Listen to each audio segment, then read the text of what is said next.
এই তোমরা খাবে? তাহলে 4টে দাও, 4টে রাখো।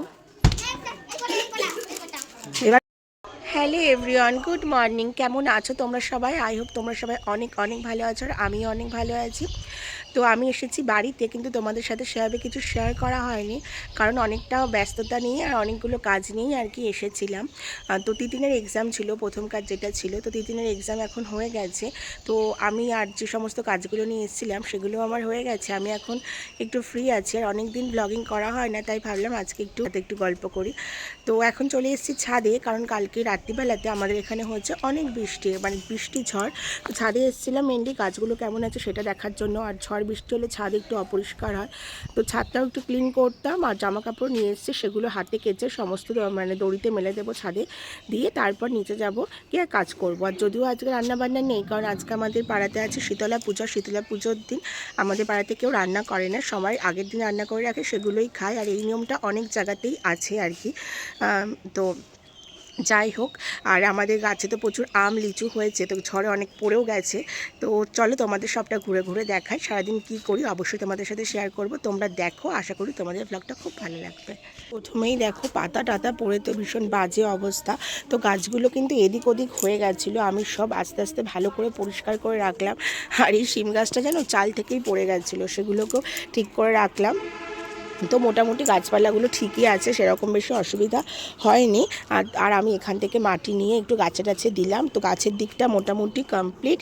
এবার কি করতে হবে, ছাদটাকে না ঝাড় দিয়ে পরিষ্কার করতে হবে, কারণ ছাদটা কিন্তু অনেকটাই নোংরা হয়ে গেছে। এই দেখো ছাদটা কিন্তু অনেকটাই নোংরা হয়ে গেছে।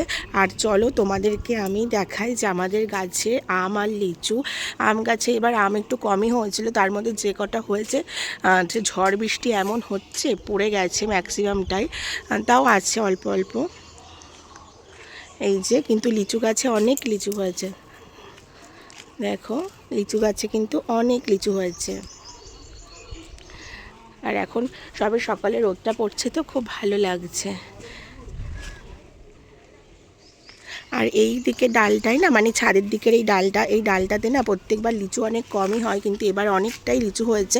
শেষ পর্যন্ত কতটা থাকবে জানি না, কারণ এই ডালটা হলে দেখো ছাদ থেকে পাড়া যায়, একদম হাত দিয়ে পাড়া যায়। তো এই দেখো, যখন আমি বাড়ি থেকে গেছিলাম ওই বাড়িটা তখন ভিত পুজো হচ্ছিলো, আর এখন কিন্তু পুরো গাঁথনি কমপ্লিট, শুধুমাত্র ছাদ ঢালাইটা হলেই হবে আর কি। তারপর তো প্লাস্টার কাজ আছে, তো অনেকটা পরিবর্তন হয়ে গেছে 2 মাসে পাড়ার।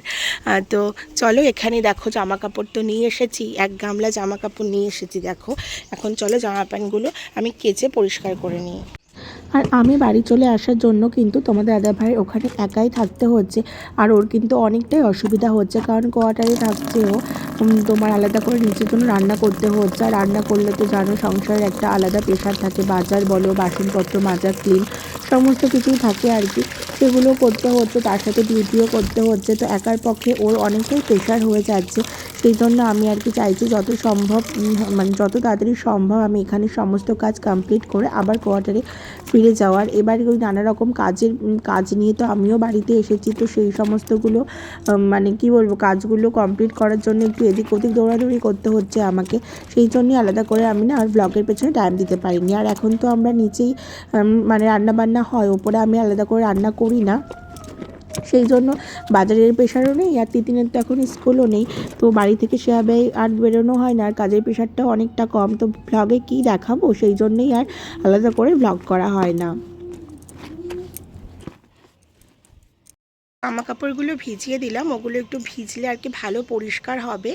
আর আমি এদিকে এসেছি এখন ছাদটাকে পরিষ্কার করে নেব, তো ভালোভাবে ঝাড়টা দিয়ে ছাদটাকে পরিষ্কার করে নেব। দেখো ওখানে ঝাঁটাটাকেও বার করে রেখেছি, তো একটু তাড়াতাড়ি করতে হবে, কারণ আস্তে আস্তে কি বলবো রোদ্দুর উঠছে, তো রোদ্দুরের তাপটা বাড়ছে, তো এই ছাদটা ঝাড় দিতে গেলে কষ্ট হয়ে যাবে। আর জামা কাপড়ও যেহেতু ছাদে কাচবো, তো চড়া রোদ উঠে গেলে অনেক কষ্ট হয়ে যায়।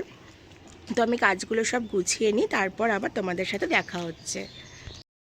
তো ওপরের কাজগুলো এখন কমপ্লিট। ওই দেখো জামা কাপড় মেলে আমার পেছনটাতেই না মেলে দিয়েছি আর কি। আর এবার যাবো নিচের দিকে, তিতুনও এখন ঘুম থেকে ওঠেনি, আর আমার নিচের বাসি কাজ আর কি, ঘর ঝাড় দেওয়া, বিছনা তোলা, সেগুলোও হয়নি। তো এবার যাব নিচের দিকে, তো চলো এখন নিচের দিকে যাওয়া যাক। ছাদের দরজাটা।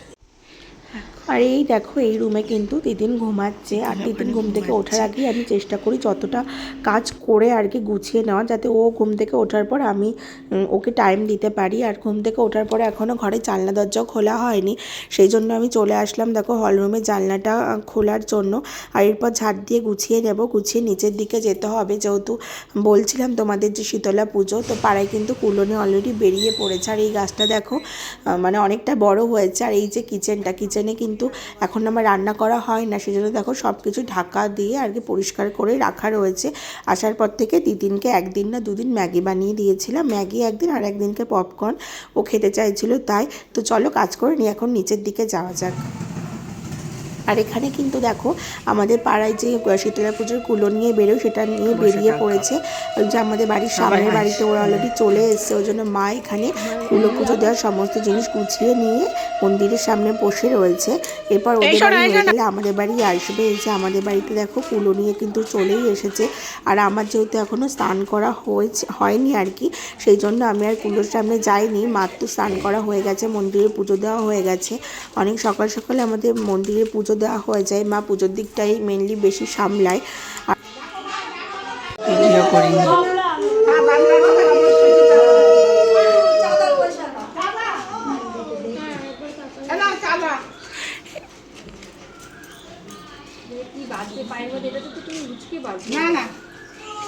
আয় বাড়ি ঢোক।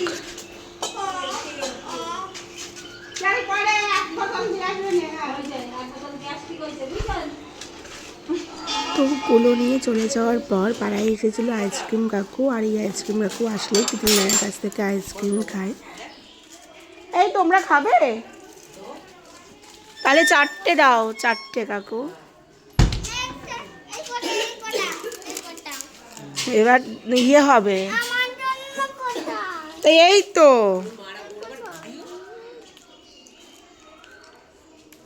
তা তো। তো এবার আমরা বাড়ির সবাই এখানে বসে আর কি আইসক্রিম খেতে খেতে একটু গল্প করবো, যেহেতু আজকে রান্না বান্না কিছুই নেই, আর কাজ তো মোটামুটি অনেকটাই হয়ে গেছে, খালি স্নান করাটা বাকি।